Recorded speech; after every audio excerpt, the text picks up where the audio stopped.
secours. Gloire au Père, au Fils, au Saint-Esprit, maintenant et toujours. Dans les siècles des siècles, Amen. Alléluia. Roi du ciel, consolateur, Esprit de vérité, toi qui es partout présent, toi qui remplis tout, trésor de grâce et donateur de vie, viens et demeure en nous. Purifie-nous de toute souillure et sauve nos âmes. Toi qui es bonté.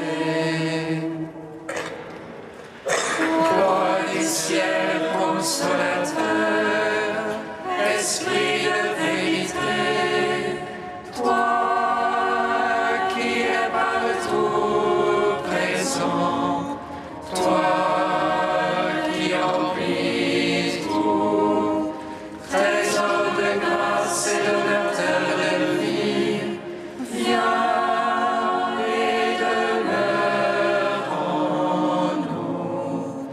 Purifie-nous de toute souillure et sauve nos âmes. Toi qui es bonté. Mon âme languit, Et je te cherche avec des larmes, Seigneur. Vois mon affliction, illumine mes ténèbres, afin que mon âme soit dans la joie.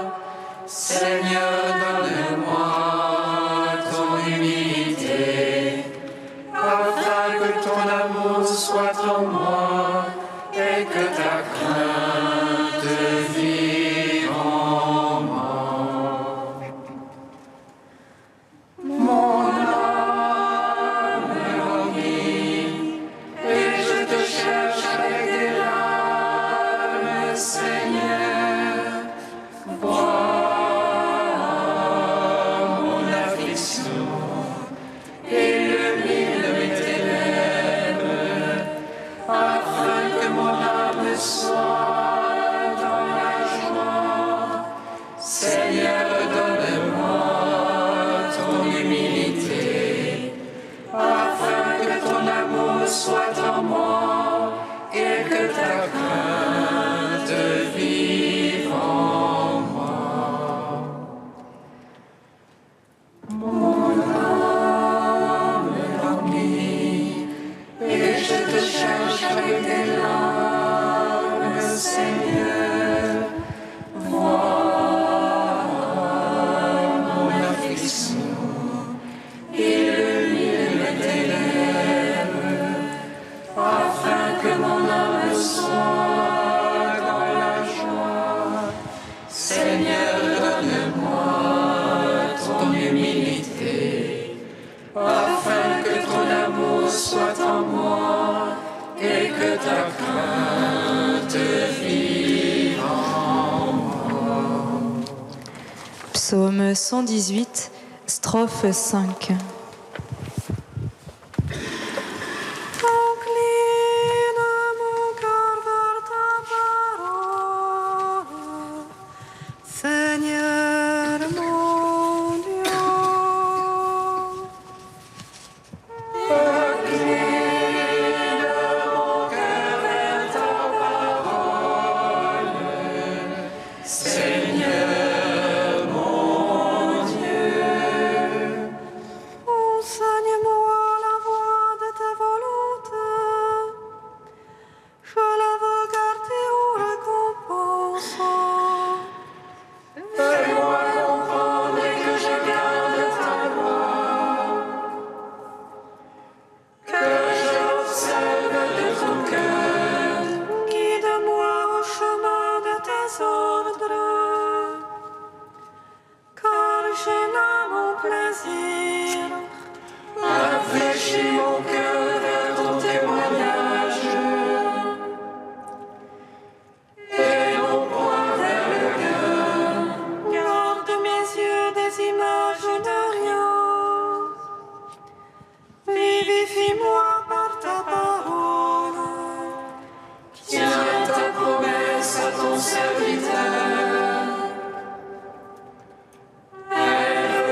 jugements sont bienfaisants.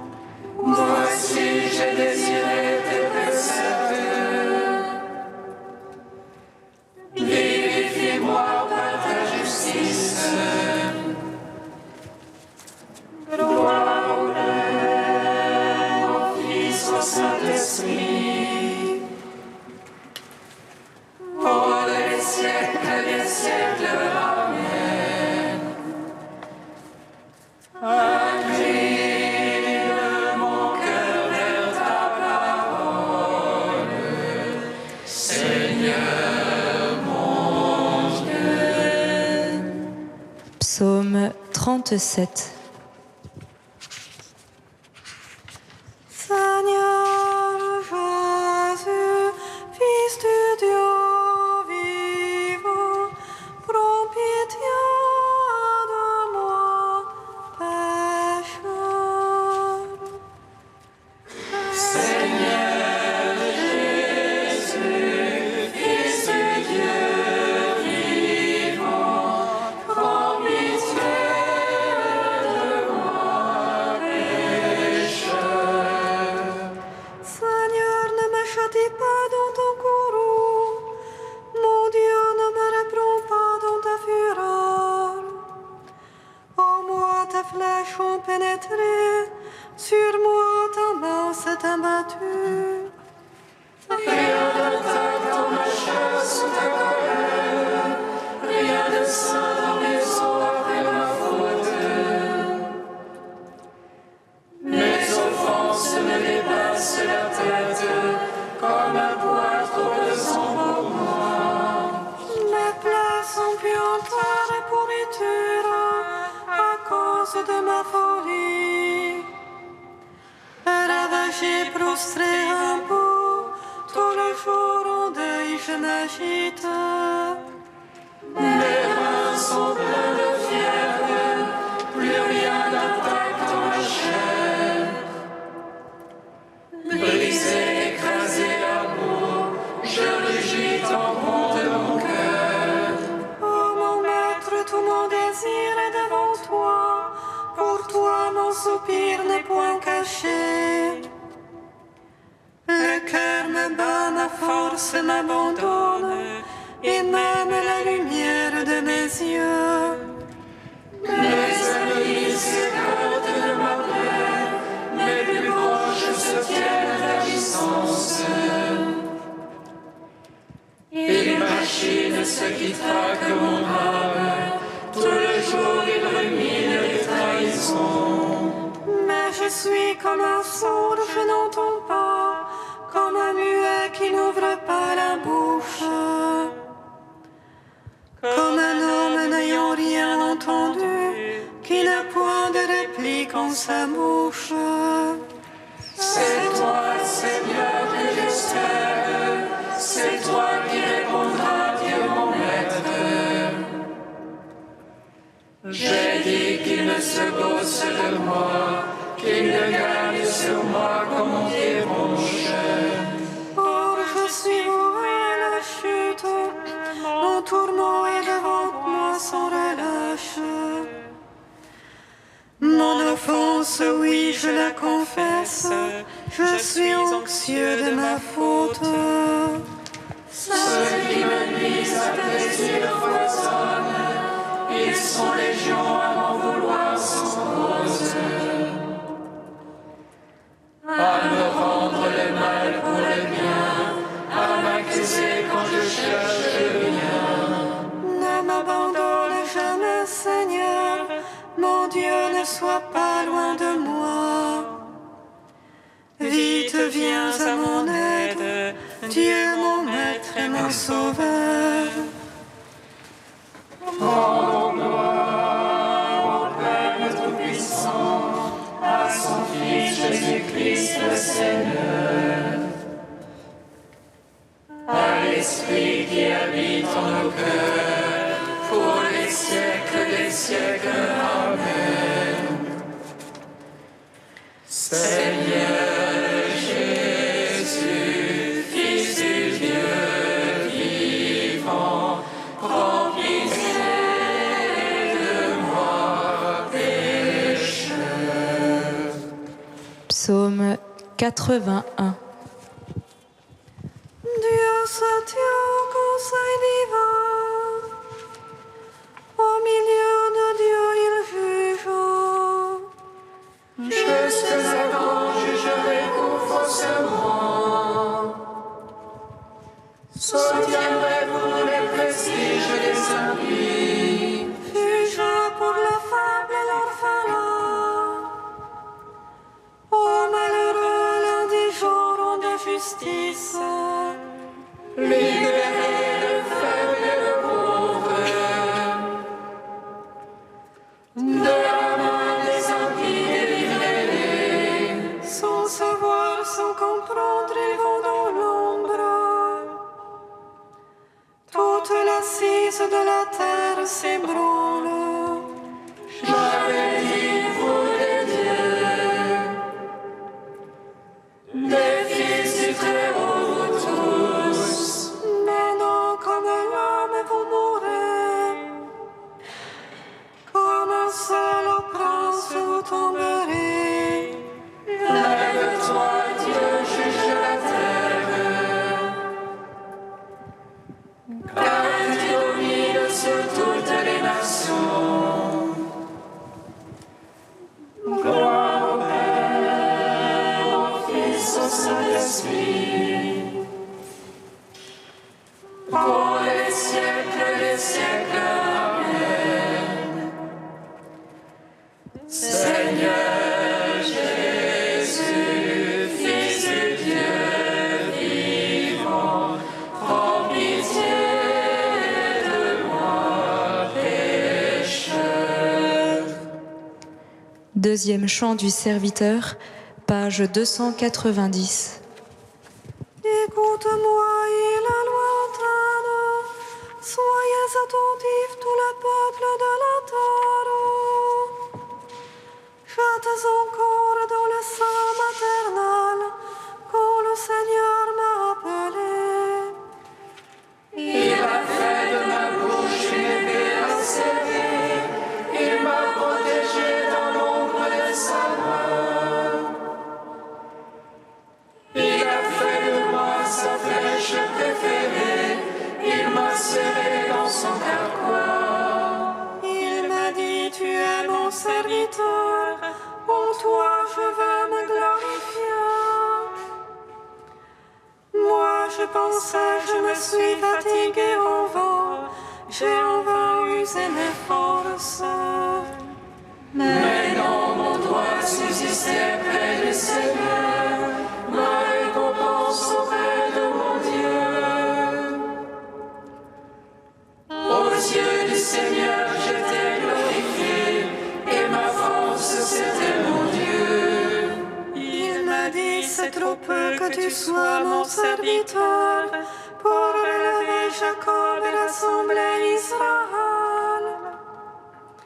Je veux faire de toi la lumière des nations, un instrument de salut jusqu'aux extrémités de la terre.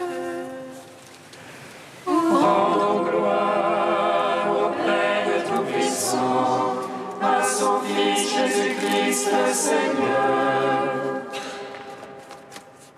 à l'Esprit qui habite en nos cœurs, pour les siècles des siècles. Amen.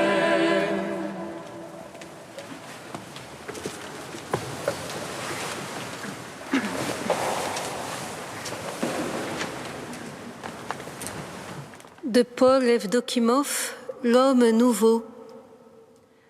La foule cherche toujours des signes et des miracles.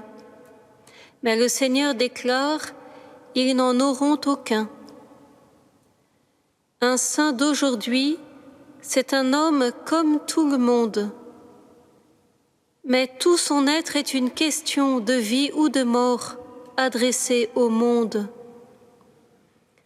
Selon la belle parole de Tauler, certains subissent le martyre une bonne fois par le glaive, d'autres connaissent le martyre qui les couronne de l'intérieur, invisiblement. D'autres encore, au risque de leur vie, témoignent aujourd'hui, et leur témoignage est ce silence qui parle. Il y a aussi ceux qui sont appelés à témoigner face à l'opinion publique, à la mode, à la redoutable indifférence de la foule. Kierkegaard disait que la première prédication d'un prêtre devrait être aussi la dernière. Un scandale tel qu'il soit mis immédiatement au banc de la société des bien-pensants. Il faut des saints qui sachent scandaliser, qui incarnent la folie de Dieu. Un homme nouveau, ce n'est point un surhomme ni un thaumaturge. Il est dépouillé de toute légende. Mais il est beaucoup plus qu'une légende. Il est actuel, car il est témoin du royaume qui éclate déjà en lui. Toutefois, l'avertissement de l'Évangile demeure. Celui qui a des oreilles, qu'il entende. À l'opposé des images de vedettes partout encensées, un saint est un humble, pareil à tous. Mais son regard, sa parole et ses actes traduisent au ciel les soucis des hommes et sur la terre le sourire du Père.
Dans la nuit, je tends les mains vers toi, Seigneur. Je me souviens de ton amour. Dans la nuit, je tends les mains vers toi, Seigneur. Je me souviens de ton amour. Comme le corps privé de souffle est mort, de même la foi sans les œuvres est morte.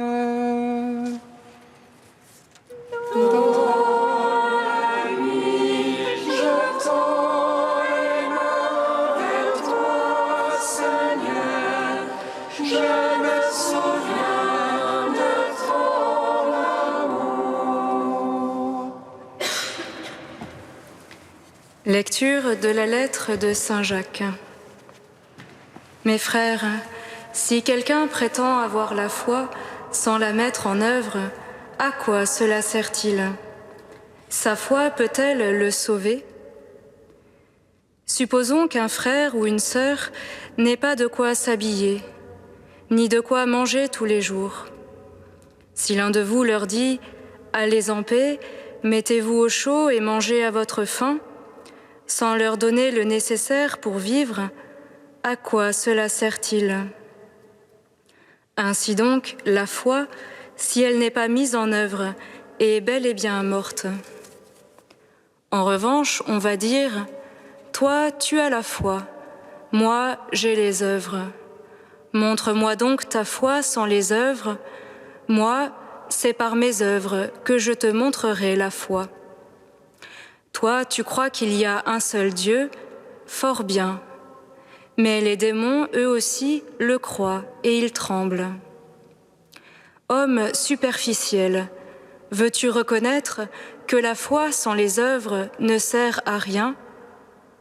N'est-ce pas par ses œuvres qu'Abraham, notre père, est devenu juste lorsqu'il a présenté son fils Isaac sur l'autel du sacrifice?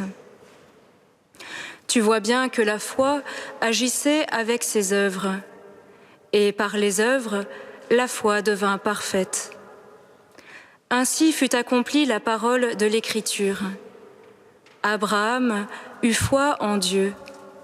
Aussi, il lui fut accordé d'être juste, et il reçut le nom d'ami de Dieu.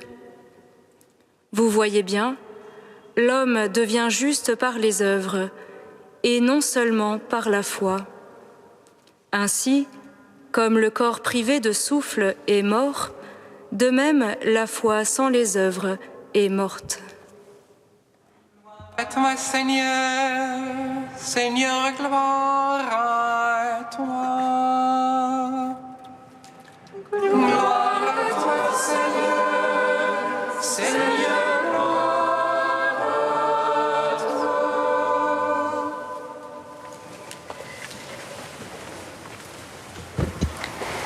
Il reçut le nom d'ami de Dieu. S'il est un titre qui peut nous faire envie, à nous tous qui sommes engagés dans la quête de Dieu, c'est bien celui-là, ami de Dieu. Ce que pourrait bien être une amitié avec Dieu, l'amitié terrestre, ce trésor de l'expérience humaine, peut nous le faire pressentir par analogie.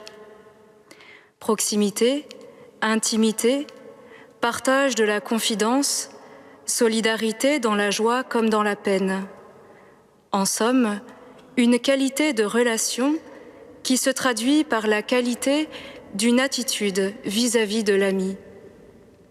Ce sont exactement ces deux traits qui se dégagent de l'extrait de la lettre de Saint Jacques que nous venons d'entendre. Appliquée à Dieu, cette qualité de relation a un nom, la foi. Non pas une foi qui serait simple adhésion intellectuelle à un contenu dogmatique, je crois qu'il y a un seul Dieu. Une telle foi, nous dit saint Jacques, même les démons la possèdent et ils tremblent. Mais un ami irait-il trembler devant son ami? La foi est donc beaucoup plus que cela. Elle est ce lien vital qui nous relie à Dieu, un lien fait de confiance et de remise de soi à lui, sans autre motif, finalement, que celui de l'amour. Et ce lien détermine alors la qualité d'une attitude existentielle, non seulement vis-à-vis de l'ami, Dieu, mais aussi envers les amis de l'ami, dont les plus chers semblent être les pauvres et les petits.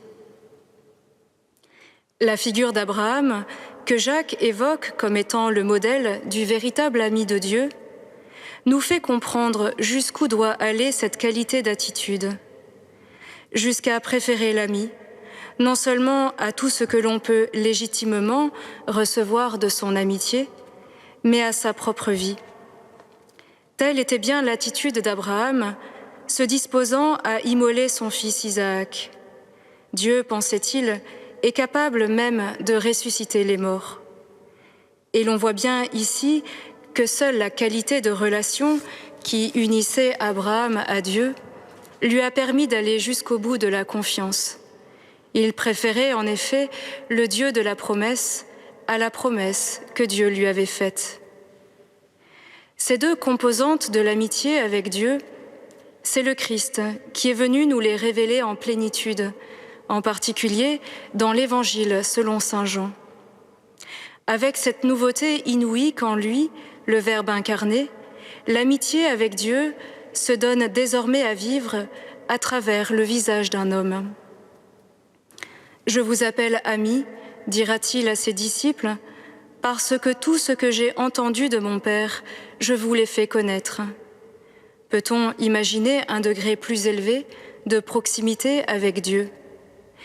Mais voilà que cette intimité nous engage alors vers un don de soi sans retour, à l'image de celui qui l'a vécu pour nous. Nul n'a plus grand amour que celui-ci, donner sa vie pour ses amis. Vous êtes mes amis si vous faites ce que je vous commande. Frères et sœurs, il nous faut donc croire de tout notre cœur que l'amour est fort comme la mort. À cette condition seulement, nous pourrons emprunter le chemin de la remise de soi totale, sans condition, à un autre, simplement parce qu'il est l'ami, celui qui le premier nous a aimés et s'est livré pour nous. Ainsi goûterons-nous au trésor sans prix de l'amitié avec Dieu.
Écoute-nous, exauce-nous. Seigneur, entends notre prière.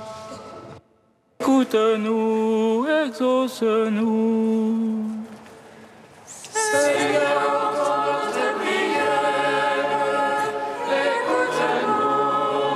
exauce-nous. Seigneur, nous te prions avec tous ceux qui ont tout abandonné pour te suivre et fonder une communauté, qu'à la lumière de leur foi et de leur charisme, nous sachions devenir amis de Dieu et porter beaucoup de fruits pour ton royaume. Seigneur, entends notre prière. Écoute-nous, exauce-nous.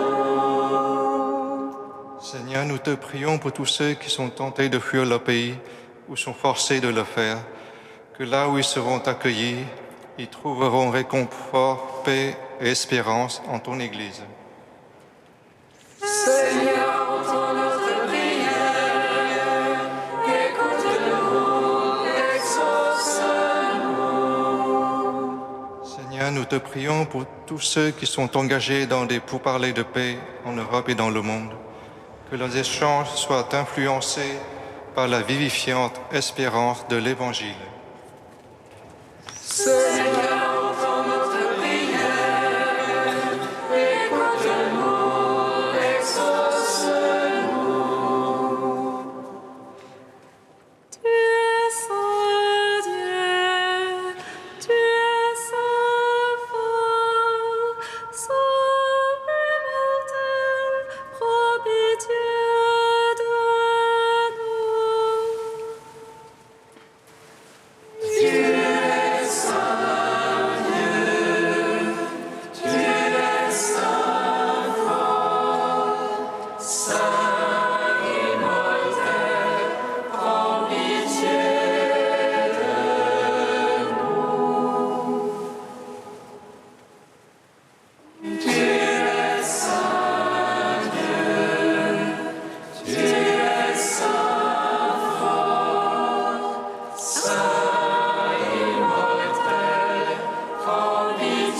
Saint-Esprit, maintenant et toujours et dans les siècles des siècles. Amen.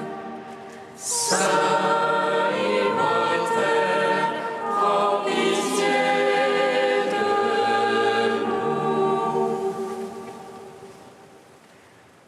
Tu es saint Dieu, tu es saint fort, saint immortel, prends pitié de nous.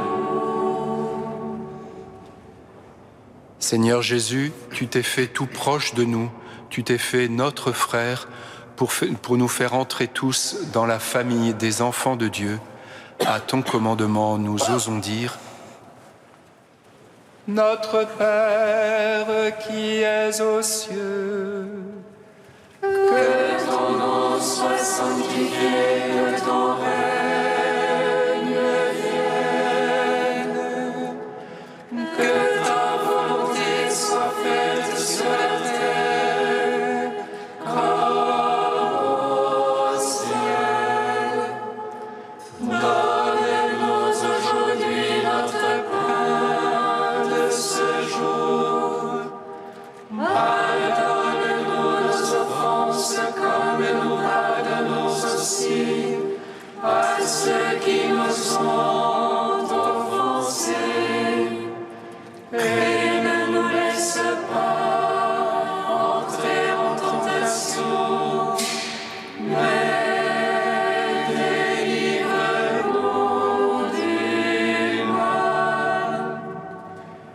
Car c'est à toi qu'appartiennent le règne, la puissance et la gloire, pour les siècles des siècles. Amen. Accorde-nous, Dieu Tout-Puissant, de suivre les exemples et les exhortations du Saint-Évêque Pierre Damien, afin que sans rien préférer au Christ et toujours attentif à servir ton Église, nous parvenions aux joies de l'éternité. Par Jésus-Christ, ton Fils, notre Seigneur et notre Dieu, qui vit et règne avec toi et le Saint-Esprit, maintenant et pour les siècles des siècles. Bénissons le Seigneur.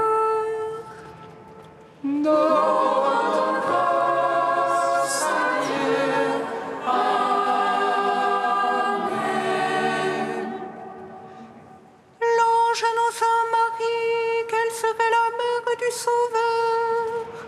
Elle conçut de l'Esprit Saint. Réjouis-toi, Marie, pleine de grâce, le Seigneur est avec toi. Tu es bénie entre les femmes et Jésus, le fruit de ton sein, est béni. Voici la servante du Seigneur. Qu'il me soit fait selon ta parole. Réjouis-toi, Marie, pleine de grâce, le Seigneur est avec toi. Tu es bénie entre les femmes et Jésus, le fruit de ton sein, est béni. Et le Verbe s'est fait chair. Et il a demeuré parmi nous. Réjouis-toi, Marie, pleine de grâce, le Seigneur est avec toi. Tu es bénie entre les femmes et Jésus, le fruit de ton sein, est béni. Priez pour nous, Sainte Mère de Dieu. Afin que nous soyons rendus dignes des promesses du Christ.